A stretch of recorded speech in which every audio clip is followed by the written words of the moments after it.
جس کے لیے خطیر فنڈز مختص کیے جا رہے ہیں۔ شہر کی بیوٹیفیکیشن سے متعلق ایک خصوصی اجلاس کی صدارت کرتے ہوئے کمشنر نے واضح ہدایت جاری کی کہ ترقیاتی منصوبوں میں مربوط منصوبہ بندی کو یقینی بنایا جائے۔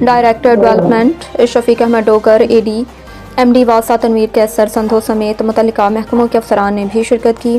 کمشنر ڈاکٹر آصف طفیل نے ہدایت کی کہ زیر تعمیر سڑکوں کے ساتھ سیوریج لائنز، فٹ پاتھ اور گرین بیلٹس کی منصوبہ بندی پیش کی جائے تاکہ مستقبل میں سڑکوں کی توڑ پھوڑ سے بچا جا سکے۔